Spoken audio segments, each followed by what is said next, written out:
Ya, silakan.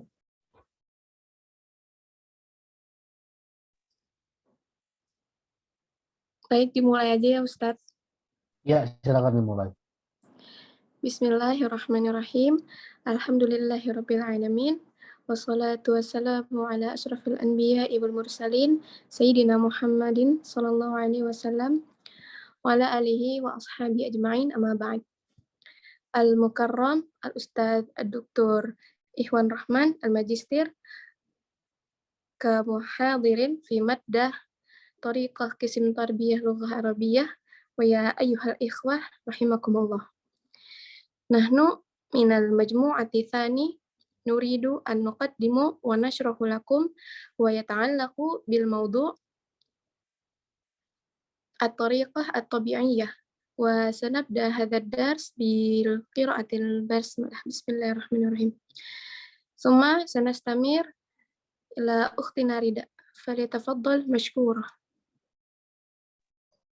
Syukran.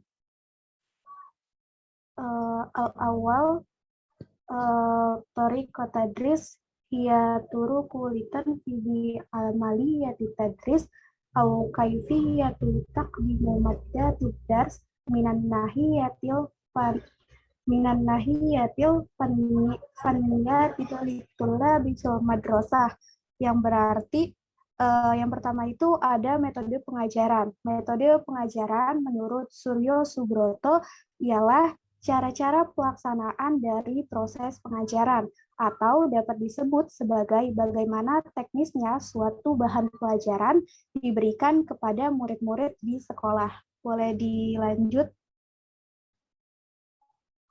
Yang selanjutnya itu ialah ya'tamidul mustalahut tabi'i at-tabi'i fi hadhihi at-tariqah ala wajhatin nazara mufadiha anna itqanal lughah ya'tamidu aktsar ala iqtisabil lughah yutlaqa ala tariqati tabi'iyah dzalika li'annahu fi amaliyatut ta'allum yatimmu ihdarat tullab ila tabi'iyah bil idhofah ila ta'allama lughatahumul Nah, yang selanjutnya itu ialah metode alamiah, disebut juga sebagai natural method.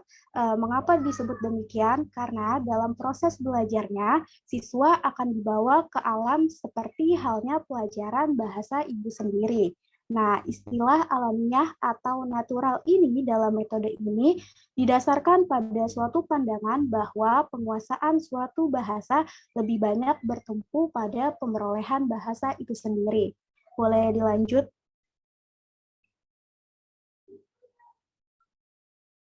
Yang selanjutnya itu ada tudarribu alat tariqah at-tabi'iyah atau praktek metode alamiah.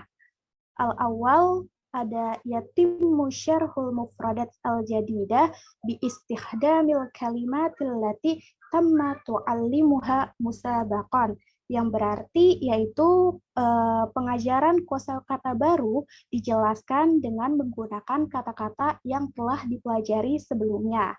Yang kedua ada al-muallimu ya'lamu mu'annal kalimat antorikil istinbat.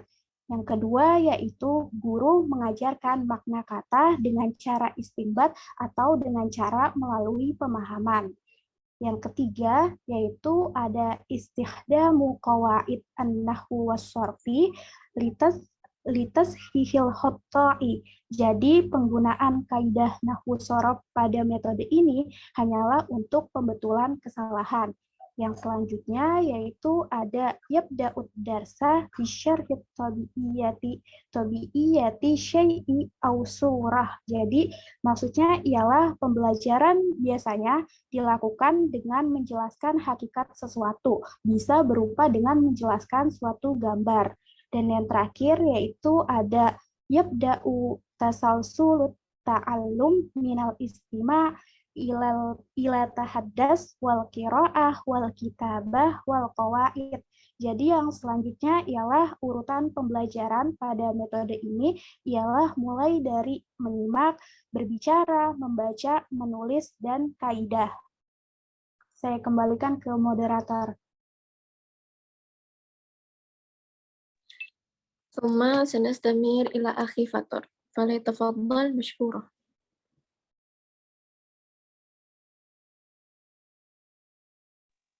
Selanjutnya pendekatan metode alamiah. Next.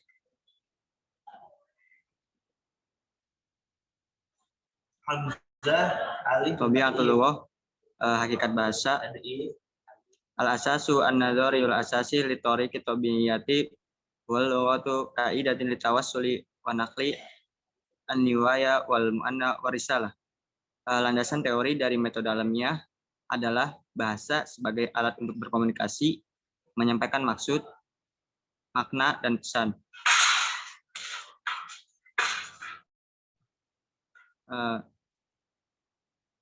Bali next. Belum. Min hadza yumkin annara anna at-tawassula bimathabatil wadhifati ra'isiyatil lughah. Dari sini kita bisa lihat bahwa komunikasi berperan sebagai fungsi utama bahasa. Bali next.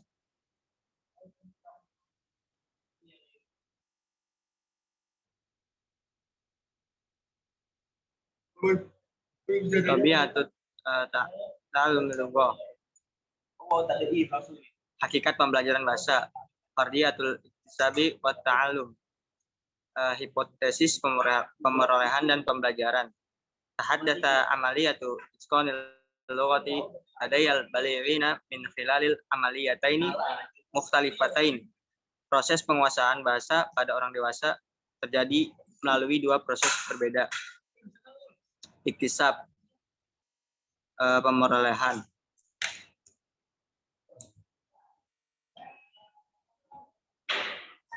Amaliyatu tabiiyatu yakumu bihal atfal litqani liwatihimul. Proses alamiah yang dilakukan oleh anak-anak dalam penguasaan bahasa ibu. At-ta'allum atau pembelajaran. Amaliyatu itqani lughati tsaniyah, proses penguasaan bahasa kedua. Fardiyah an tabi'i. Hipotesis urutan alamiah.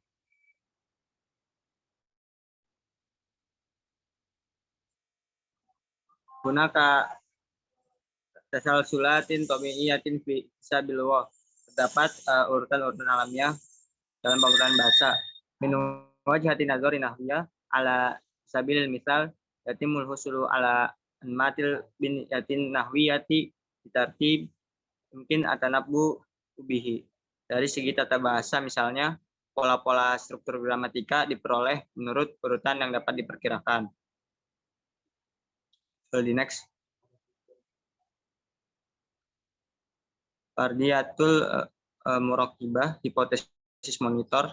Yumkin istifdama nata'id jita alumil wa'i ila lil muraqibati walaha istifdamu mahdudun au sanawiyun faqat. Hasil belajar secara sadar hanya dapat digunakan untuk memonitor dan hanya mempunyai kegunaan yang terbatas atau sekunder. Fardiyatul idkhal, fardiyatul dukhul, hipotesis masukan. Yajibu an ya'tamida taqaddamal muta'alim min mustawa ila akhir fil fahmi ala al-khalati tahtawi al-maddah ta'addin bi mustawa wahidi aktsari su'ubatin minal maddatil lati atakunuha. Kemajuan pembelajar dari satu tingkat ke tingkat lain dalam pemahaman harus didasarkan pada masukan yang mengandung bahan yang satu tingkat lebih sulit daripada bahan yang telah dikuasainya. Next.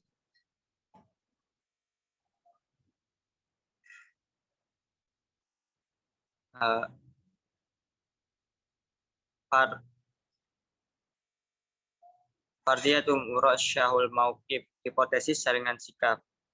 Al-mauqif salbi atau sikap negatif. Ja'alatul labu ghaira munfatihin bijma yakfi itul qimad kholatun min biyatihim. Membuat siswa tidak cukup terbuka untuk menerima masukan dari lingkungannya. Al-mauqiful ijab, sikap positif. la yumkin tanfidhuhu idza tamakkunil muallim min khalqi fasli khalin min masyairil khalaqi wa tawatir. Bisa dilaksanakan apabila guru dapat menciptakan atmosfer kelas yang bebas dari perasaan cemas dan menegangkan.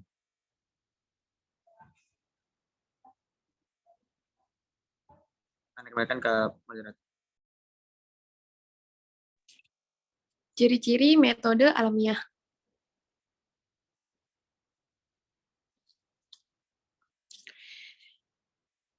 Da'amat wa qawamis litarjamatil lughatil ajnabiyyah wa ziyadatil mufradat yutimmu i'ta' al-awlawiyyah lil qudrati 'ala al-qira'ati wa tahadduthi wa la yutimmul ihtimam bi ta'allumi an-nahwu wal qawaid. Jadi alat peraga dan kamus mengartikan bahasa asing dan memperbanyak kosakata. Kemampuan membaca dan berbicara diutamakan, dan pembelajaran gramatika atau tata bahasa kurang diperhatikan. Dan di sini ada al-istima', al-muhaddatsah, al-qira'ah, al-kitabah, al-qawaid. Lalu idkhalu kalimatin basithah dan mumarasatul asya. Al-istima' yaitu menyimak, al-muhaddatsah itu percakapan, al-qira'ah membaca, al-kitabah menulis, al-qawaid itu gramatika. Idkhalu kalimatin basithah memperkenalkan kata-kata sederhana, mumarasatul asya mempraktekkan benda-benda. Summa sanastamir ila ukhtina Zilfa. Selanjutnya adalah keunggulan dan kekurangan metode alamiah. Mazaya wa uyubu tariqati tabi'iyati.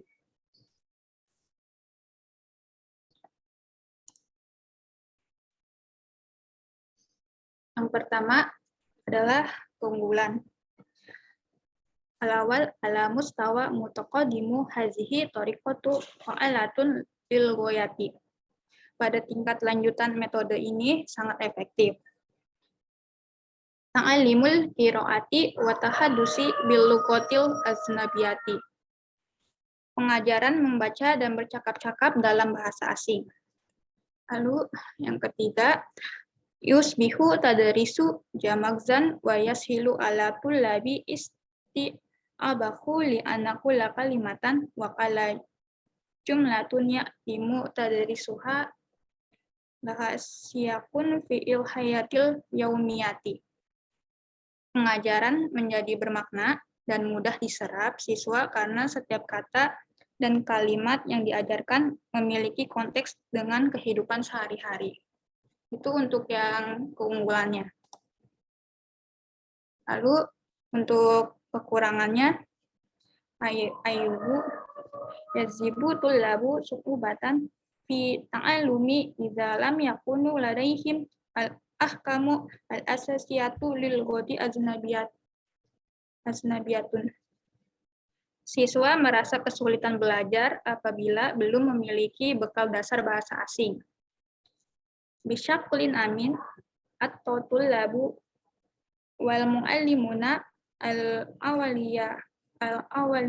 al-awaliyatu biqawaid lughati ala qiraati wal muhadasati. Pada umumnya, anak didik dan guru bersikap tradisional mengutamakan gramatika lebih dahulu daripada membaca dan percakapan. Yang terakhir, bisyaklin amin tadrisul lughatil ajnabiyati fi madarisi yaftakiru bisidatin ila anwa'i muhtalifatun minal wasaiti au ad-daimi.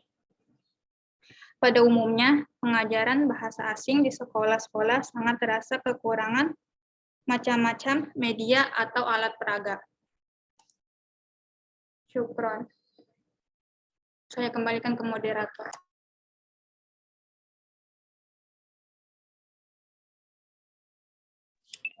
طيب يمكن هذا منا ربما من الأستاذ لإضافة الشرح فليتفضل مشكورا. والسلام عليكم ورحمة الله وبركاته.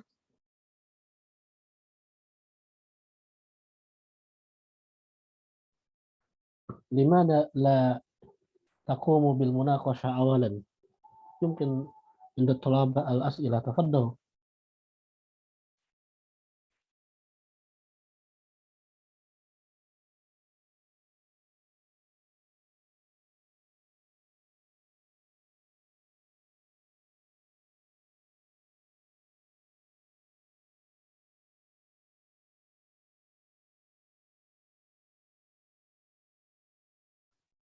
Jangan langsung diserahkan ke dosen ya, buka dulu pertanyaan untuk diskusi, baru nanti dosen menambahkan jika memang ada yang harus ditambahkan.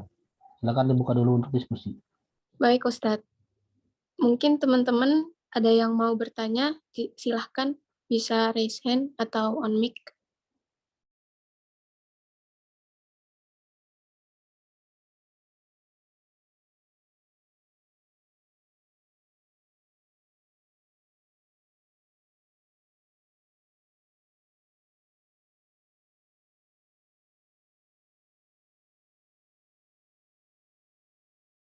Mana saat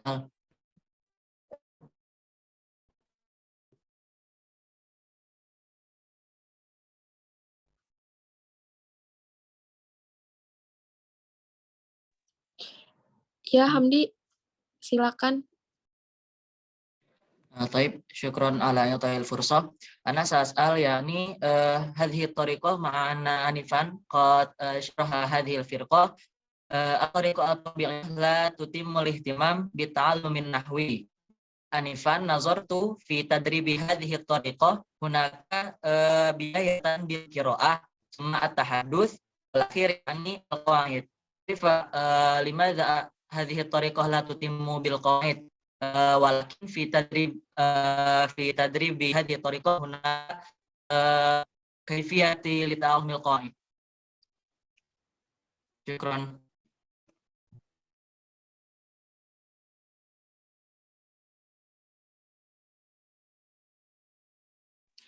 Baik, Hamdi, terima kasih atas pertanyaannya. Mungkin pertanyaannya bisa kita sekelompok diskusikan dulu ya, Ham.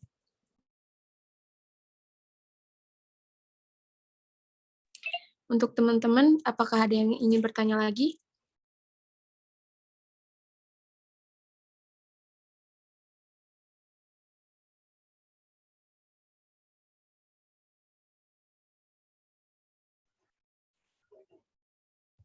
Afwan izin bertanya, Iya, Aji, silakan.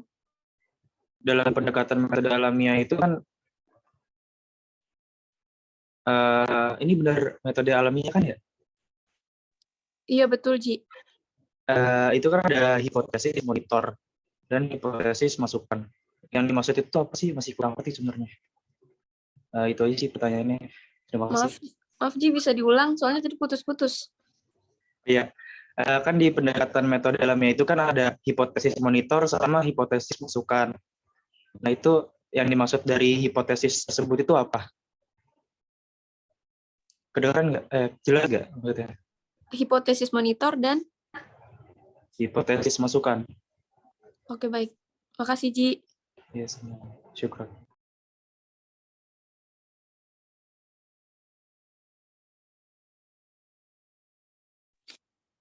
Teman-teman ada yang bertanya lagi? Yang ingin bertanya lagi?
Baik, Kalau tidak ada yang ingin bertanya lagi, izinkan kami untuk mendiskusikan jawaban dari pertanyaan-pertanyaan tersebut.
Izin menjawab pertanyaan dari Hamdi yang bertanya kenapa Toriko tadi dibilang nggak memperhatikan qawaid, padahal di bagian yang atas itu mengajarkan qiraat, tahaddas, kemudian qawaid.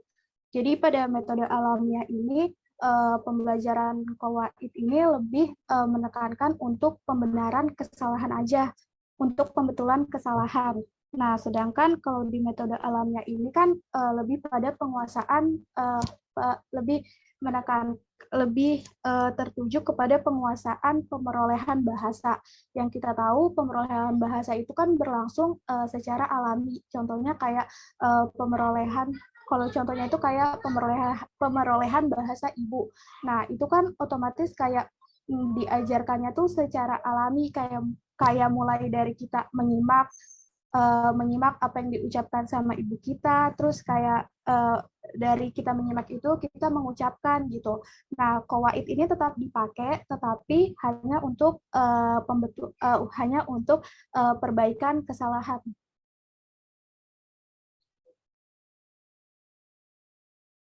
Apakah sudah terjawab, Handi? Syukran Rida. Wan.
Ane akan menjawab pertanyaan dari Aji tadi tentang hipotesis masukan dan hipotesis monitor. Hipotesis monitor itu jadi hipotesisnya itu menyatakan bahwa hasil belajar itu secara sadar hanya dapat digunakan untuk memonitor proses pembelajaran klasik, hanya mempunyai kegunaan terbatas. Jadi pengetahuan sadar itu hampir nggak berguna buat penggunaan bahasa kedua untuk berkomunikasi. Untuk yang hipotesis monitor hanya untuk memonitor. Terus yang hipotesis masukan, menurut hipotesis masukan ini pemerolehan kemampuan berbicara dan menulis terjadi setelah pemerolehan pemahaman lisan dan tulis. Hipotesis ini juga menekankan bahwa kemajuan pembelajar dari satu tingkat ke tingkat yang lain dalam pemahaman harus didasarkan pada masukan yang mengandung bahan yang satu tingkat lebih sulit daripada bahan yang telah dikuasainya. Jadi untuk kemajuan pembelajar dari satu tingkat ke tingkat lain itu dalam pemahamannya ya harus didasarkan pada yang satu tingkat lebih sulit daripada yang dikuasai sama dia. Apakah sudah terjawab, Haji? Sudah. Syukran atur kelompok 2. Oke.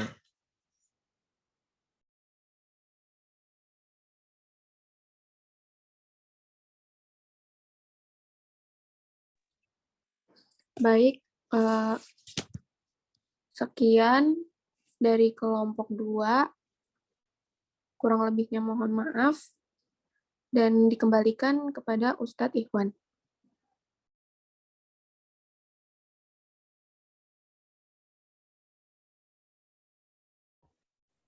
Ya, baik. Syukuran atas presentasi hari ini. Kita berikan jempol dulu untuk pemateri untuk hari ini, ya teman-teman. Terima kasih sudah menyampaikan materi cukup baik. Tadi juga ada beberapa pertanyaan yang sudah dijawab dengan cukup baik. Saya hanya akan menambahkan saja ya beberapa informasi terkait dengan at-thariqah at-tabi'iyah, atau ada juga yang menyebutnya at-thariqah al-insaniyah at-tabi'iyah, ya. Jadi ada kata-kata al-insaniyahnya yang sebenarnya sih sudah terwakil dengan at-tabi'iyah itu sendiri. Baik, saya meng-highlight ya beberapa tulisan pada buku pokok.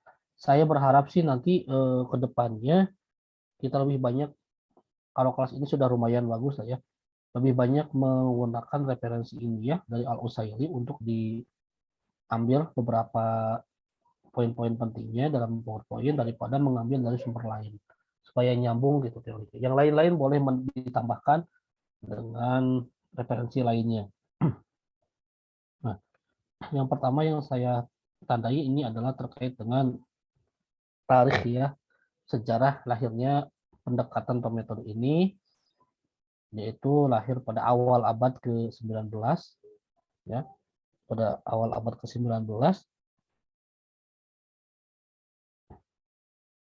sebagai hasil dari fenomena yang berkembang terkait dengan konsep pembelajaran bahasa di Eropa pada saat itu. Gitu. Oke, satu prinsip yang dipegang kata kunci dalam thariqah atau bi'iyah ini adalah ya anna syai' at-tabi'i afdal min asy-syai' al-mutakallif, bahwa segala sesuatu yang natural itu lebih baik daripada sesuatu yang artifisial atau yang dibuat-buat. Jadi metode ini mengajarkan bahasa senatural mungkin sebagaimana seorang anak mempelajari bahasa ibunya. Bahasa ibu adalah bahasa yang pertama kali kita kenal ya. Kalau misalkan Anda bahasa ibunya adalah bahasa Jawa, ya berarti bahasa Jawa ibu itulah yang pertama kali dikenal gitu ya. Kalau Anda pertama kali mengenal bahasa adalah bahasa Indonesia, ya bahasa Indonesia itulah sebagai bahasa ibu. Nah, teori ini menyadari bahwa setiap manusia diberikan perangkat ya, device gitu untuk akuisisi bahasa Jadi ada istilah device ya untuk mengakuisisi bahasa, atau dalam istilah kitanya jihaz iktisab al-lughah gitu. Jihaz iktisab al-lughah, jadi perangkat pemerolehan bahasa. Jadi kita itu sudah memiliki satu perangkat ya dalam diri kita yang secara alamiah dapat mendorong kita untuk mempelajari bahasa meskipun tidak dalam konteks pembelajaran dalam kelas. Jadi menurut teori ini, orang itu bisa berbahasa melalui dua hal. Pertama, melalui iktisab al-lughah, pemerolehan bahasa yang diperoleh secara alamiah, sebagaimana kita belajar bahasa ibu. Kedua, melalui ta'alum al-lughah, melalui pembelajaran di dalam kelas. Nah, iktisab al-lughah dia lebih besar ya, dan efeknya daripada ta'alum al-lughah. Ini prinsip yang dipegang oleh mereka. Sehingga dalam pembelajaran pun teori natural ini diterapkan dalam pembelajaran bahasa kedua. Ya, penerapannya adalah tadi salah satunya secara teknisnya adalah kita belajar secara berurutan dari menyimak kemudian berbicara.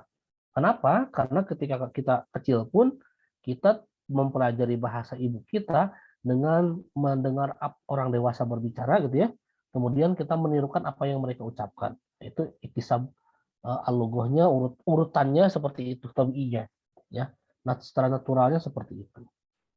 Oleh karena itu, nanti prinsip ini akan berdampak kepada beberapa hal, diantaranya adalah posisi guru, bahan ajar, kemudian nanti juga ada karakteristik gitu, dan lain-lain. Tapi prinsipnya tadi ya, bahwa anna syai'a tabi'i afdalu min syai'al mutakallif.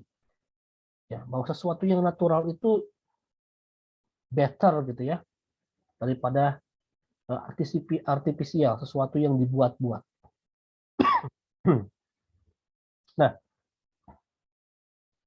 karena tadi prinsip dasar yang dipegang adalah seperti tadi, sesuatu yang natural lebih baik daripada yang artifisial atau yang buatan, ya, sehingga belajar itu juga harus dibuat senatural mungkin seperti bayi belajar bahasa ibunya. Maka ada beberapa tujuan yang pasti akan ditekankan dalam metode pembelajaran ini. Ya, pertama itu al-ihtimam binawahi al-ilmiyah atau bi'iyah wa ta'kid al-jawanib al-insaniyah. Jadi memang fokusnya adalah kepada aspek-aspek yang natural, gitu ya, yang natural. Yang natural itu yang apa? Tadi, bagaimana seorang bayi belajar bahasa ibunya, itu dengan diterapkan pada bahasa kedua.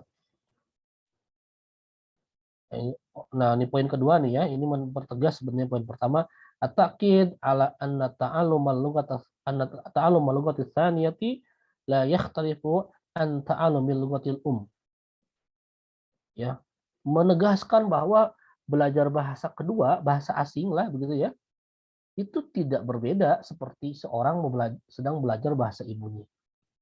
Gitu. Tidak berbedanya di mana? At-ta'kid al-jawanib asy-syafahiyah fil lughah.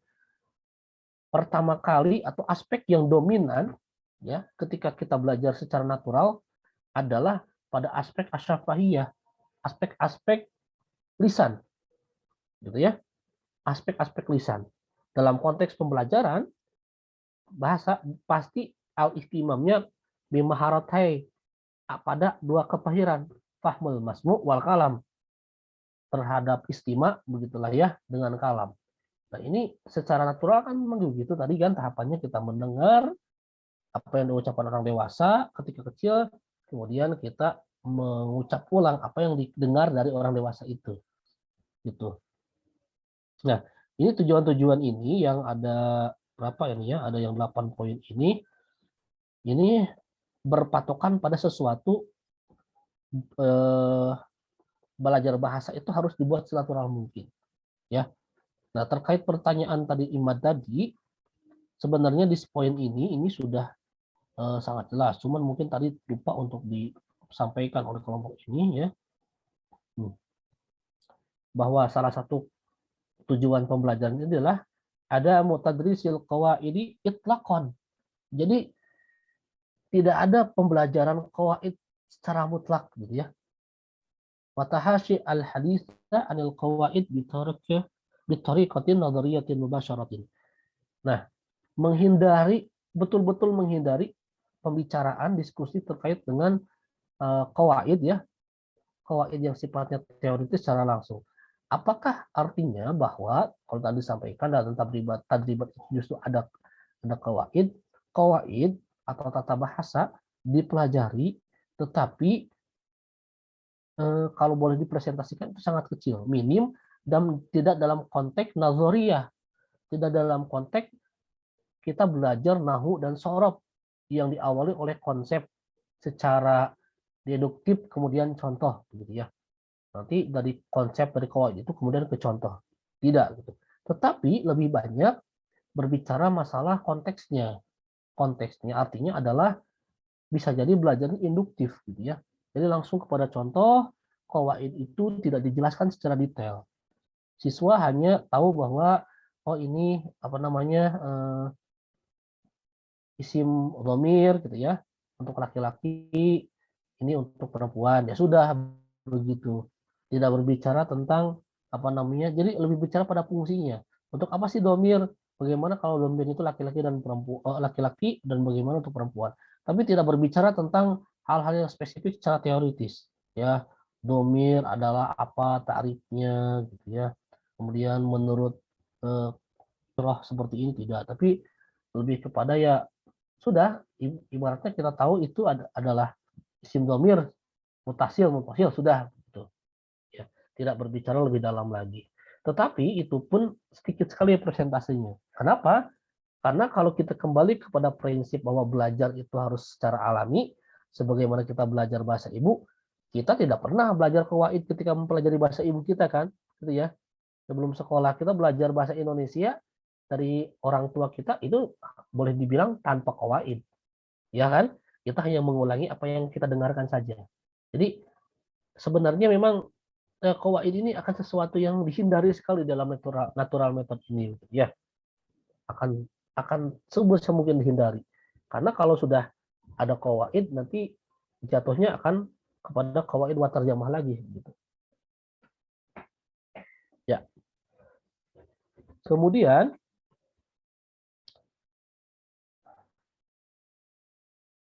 secara teoritis dan pendekatan ya. Jadi dalam sebuah metode itu biasanya dilahirkan melalui nazariyah dan madkhal. Apakah itu terkait dengan pandangan terkait hakikat bahasa itu sendiri dan bagaimana cara mempelajarinya. Ini sebenarnya ada di tamhid ya. Nanti ada istilah dengan al-madhab atau al-madrasah as-sulukiyah ya. Ada al-madhab atau al-madrasah al-ma'rifiyah, ada kognitif, ada behavior, ada al-madrasah al-binyawiyah, ada strukturalis, ada madrasah tahwiliyah gitu ya. Apa namanya? Paham transformatif generatif yang memandang bahwa bahasa itu adalah struktur, ada yang memandang bahasa itu adalah ujaran secara lisan, itu dipengaruhi oleh hal itu. Nah, bagaimana dalam metode ini? Justru di sini dijelaskan uniknya adalah bahwa hadhihi thariqah la tastanidu ila nadhariyatin min an-nadhariyat al-lughawiyah aw nafsiyah al-ma'rufah. Justru katanya metode ini tidak berlandaskan pada satupun pendekatan atau teori linguistik maupun teori psikologis yang tadi ya. Dia tidak berpatokan kepada behavior, kepada kognitif, tidak berpatokan kepada strukturalis, tidak berpatokan kepada generatif, gitu ya. Kenapa? Yang dia jadikan patokan adalah nadharah al-amah, nadharah amah ila lughah, gitu ya. Pandangan umum terkait bahasa, begitu. Taro anna lughata sulukun insaniyun tabiiyun. Patokan sederhana bahwa bahasa itu adalah perilaku manusia yang natural gitu. Manusia itu berbahasa ya. Bahkan manusia purba itu mereka berbahasa dengan bahasanya sebelum ada teori bahasa gitu. Gitu ya. Jadi berbahasa itu natural sekali lah gitu dengan caranya masing-masing, dengan bahasanya masing-masing. Bahkan bahasa sudah lahir sebelum ada teori bahasa itu sendiri. Sehingga ya tidak perlu kita terlalu berpatokan kepada behavior, kognitif, gitu ya, strukturalis. Kenapa? Ya sederhana tadi, orang sudah berbahasa kok sebelum teori bahasa lahir, gitu ya. Karena bahasa itu adalah lugah sulukun insaniyun tabiiyun, bahasa itu perilaku natural manusia, gitu ya. Sudah natural sekali, manusia akan berbahasa sesuai dengan bahasanya masing-masing, gitu. Nah, ini uniknya thariqah tabiiyah itu di situ, tidak berlatas itu ila nadhariyatin minan nadhariyat al-lughawiyah aw nafsiyah. Sehingga ada yang mengatakan bahwa at-tabiiyah ini bukan thariqah tapi madhal, pendekatan, gitu ya. Hampir setara dengan tadi behavior strukturalis gitu. Ya. Kenapa? Karena ya itu mereka punya paham tersendiri terkait hal ini. Gitu, teman-teman. Oke. Tadi saya sedang mencari yang itu ya, tapi di buku ini saya belum menemukan, mungkin nanti boleh dibantu yang menemukan redaksinya tentang Al-Fardiyah ya, tentang hipotesis yang 5 itu. Dan jadi ada 5 hipotesis yang dipegang oleh natural method ini, salah duanya tadi ditanyakan ya, terkait dengan hipotesis masukan atau input dan hipotesis monitor. Tadi sudah disampaikan bahwa hipotesis monitor itu bahwa belajar bahasa dalam kelas itu hanya sekedar memonitor saja apa yang terjadi dengan bahasa itu sendiri. Selebihnya perkembangan bahasa akan ditentukan oleh alam bawah sadar dia, karena bahasa itu kan ada yang mengatakan bahasa itu seperti akhlak ya. Jadi orang akan disebut bisa berbahasa Arab kalau secara refleks dia kemudian sudah tidak perlu diperintah untuk berbahasa Arab, tapi dia berbahasa Arab. Jadi ketika misalkan kita melihat mobil dan terkaget-kaget, orang Lata itu tidak menyebut mobil, tapi sudah sayaroh gitu ya, misalkan begitu. Artinya monitor dalam kelas itu hanya memonitor saja apa yang terjadi dengan bahasa itu sendiri. Selanjutnya perkembangan itu akan ditentukan oleh si pengguna bahasa itu sendiri. Nah kalau tadi input, ada yang mengatakan bahwa hipotesis input itu adalah manusia ya, kita akan efektif belajar bahasa kalau apa yang dipelajari setingkat lebih tinggi dari kompetensinya. Misalkan beginilah contoh. Ketika antum di pesantren sudah belajar tentang nahu dan sorob gitu ya, atau nahu, dan ternyata yang dipelajari itu persis apa yang dia pelajari di pesantren, pasti antum tidak akan konsen. Kenapa? Saya sudah belajar kok yang begini, ngapain sih gitu ya. Tapi ketika ternyata ada satu tahap saja pengembangan dari mubtada khobar yang dipelajari di pesantren, gitu ya, yang tadinya teorinya mubtada itu harus khobar itu harus sesuai dengan mubtada, tapi ternyata ada temuan bahwa khobar boleh kok tidak sama dengan mubtada, timbulkan perasaan dalam hati, kok bisa begitu, kemudian masuklah teori bahasa itu gitu ya. Nah itu input itu katanya adalah bahasa akan efektif dipelajari kalau seseorang rumusnya I+1. Jadi kompetensi itu di satu tahap di atas kompetensi yang sudah dia pelajari. Ya, tidak mengulangi yang sudah-sudah lagi. Gitu. Itu ya tadi pertanyaan tentang input itu. Nah, teman-teman, saya akan coba men-highlight beberapa poin dalam Al-Mazaya wal Uyub ya. Sebenarnya tadi sudah disampaikan. Pertama adalah Al-Mazaya. Saya cari yang tidak sudah secara substansi tidak perlu disampaikan, yang perlu disampaikan maksud saya dan belum tersampaikan sebelumnya.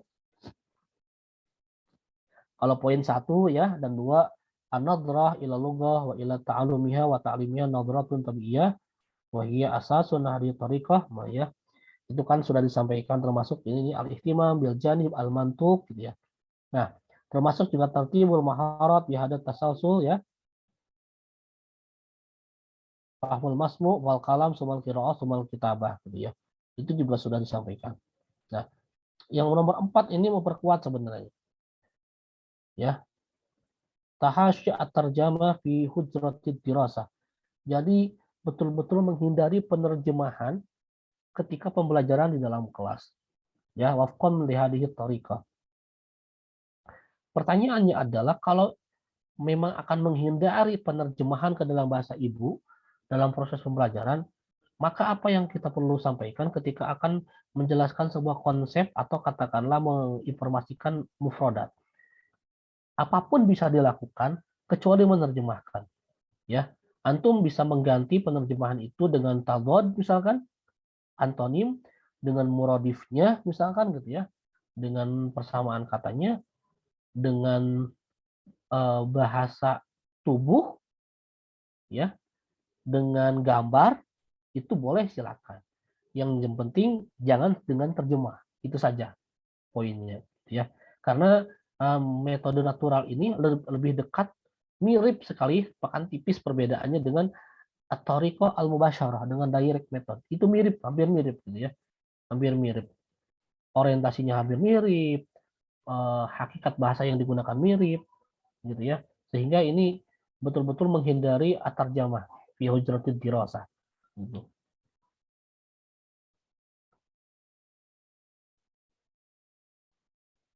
Oke, nomor 5 ini memperkuat ya bahwa di sini poin penting yang akan saya garis bawahi adalah ini ya. Al-ibtiad anit tadris al-qawaid gitu ya. Menghindari pembelajaran qawaid gitu. Ini poinnya selalu ini.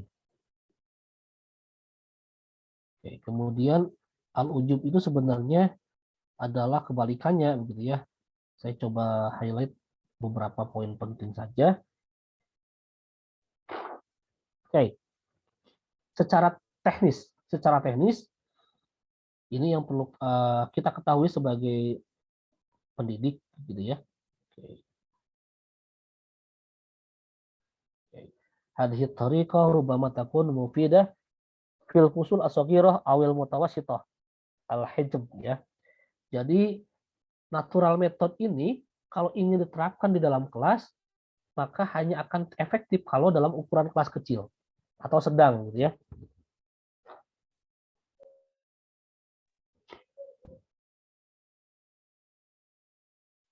Jadi kalau antum misalkan ingin menerapkan natural method tetapi dalam jumlah yang besar di sebuah aula siswanya 100 misalkan, itu secara teori tidak akan efektif.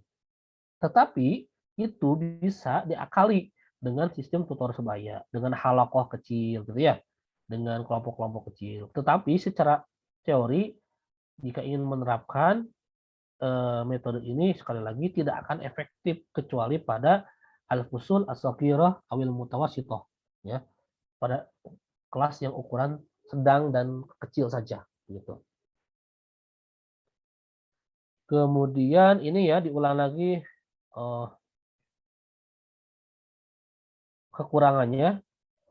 Kalau tadi kan dalam kelebihannya ada mutadris al-qawaid fi hadits thariqah ya. Nah, di satu sisi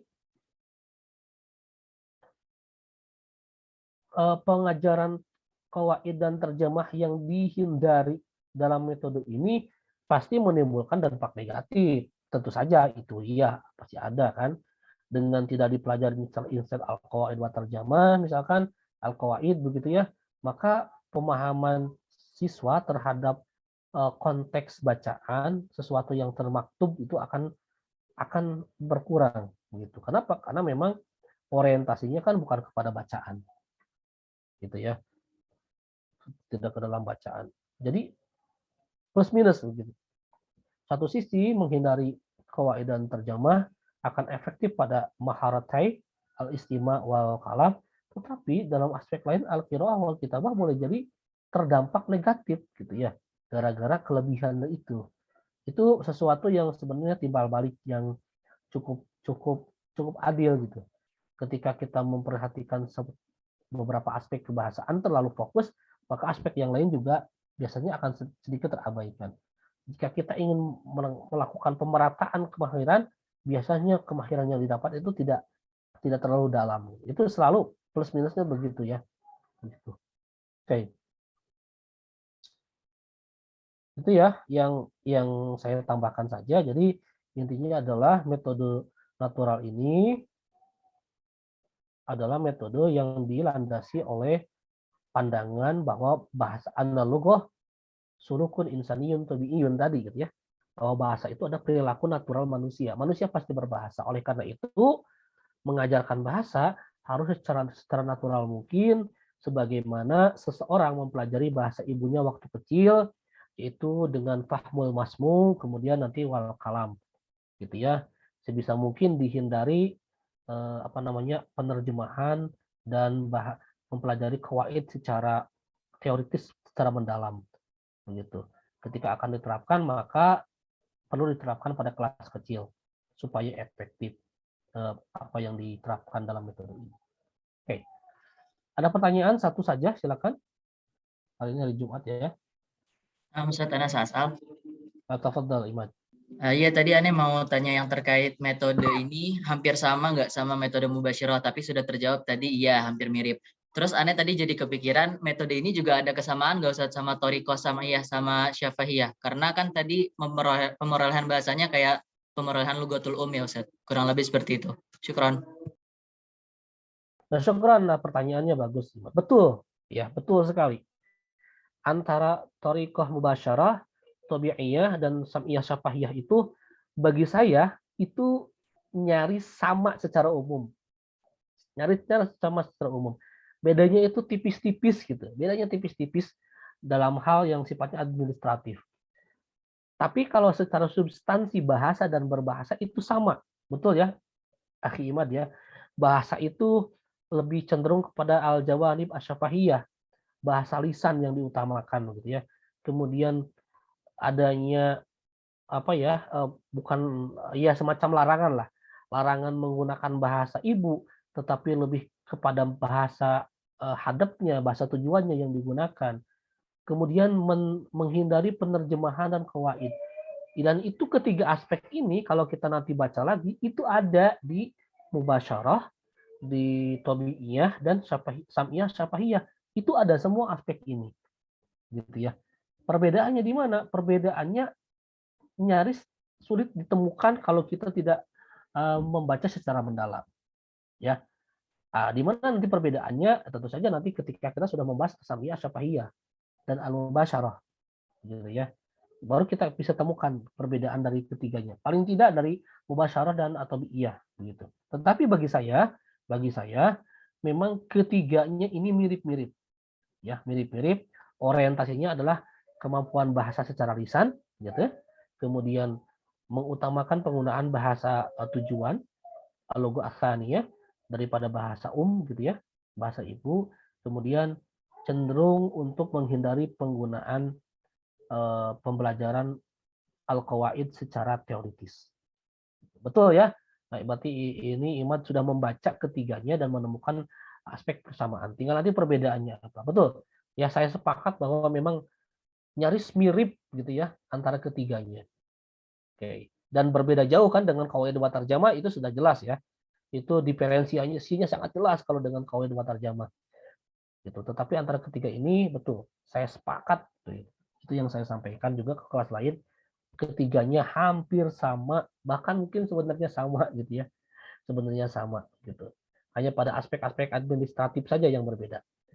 Aspek administratif di mana nanti kita akan temukan. Ya. Persamaan ini akan semakin jelas teman-teman temukan ketika nanti membaca wadhaif al-mu'allim wal muta'allim wa mawadut ta'lim ya. Posisi guru, siswa dan bahan ajar. Nah, di situ akan ditemukan pola persamaan yang sama gitu ya. Pola persamaan yang sama. Mana yang lebih dominan. Nanti baru ketemu lagi perbedaannya antara ketiga teori ini selain dengan qawaid dan terjemah ketika sudah mempelajari thoriqoh al-qiraah. Oke, itu saja ya Ahmad ya. Saya menegaskan bahwa iya, betul. Ini hampir sama, bahkan menurut saya bedanya tipis-tipis sekali gitu antara ketiganya. Oke. Bagus. Baik Ustaz, syukran Ustaz. Ya, afwan. Baik, teman-teman karena hari ini hari Jumat ya, kita harus bersiap-siap untuk melaksanakan ibadah sholat Jumat. Insya Allah kita melanjutkan dengan metode yang lain, mohon dipersiapkan lebih matang, dan menurut saya kelas ini sudah sangat bagus gitu ya. Tinggal nanti ditambah lagi keaktifan dalam diskusinya. Insya Allah kita jumpa lagi di Jumat yang depan. Mudah-mudahan kita dalam keadaan sehat walafiat. Mohon maaf atas segala kekurangannya. Saya akhiri dengan salam. Wassalamualaikum warahmatullahi wabarakatuh. Waalaikumsalam warahmatullahi wabarakatuh. Ustaz. Ustaz. Ustaz.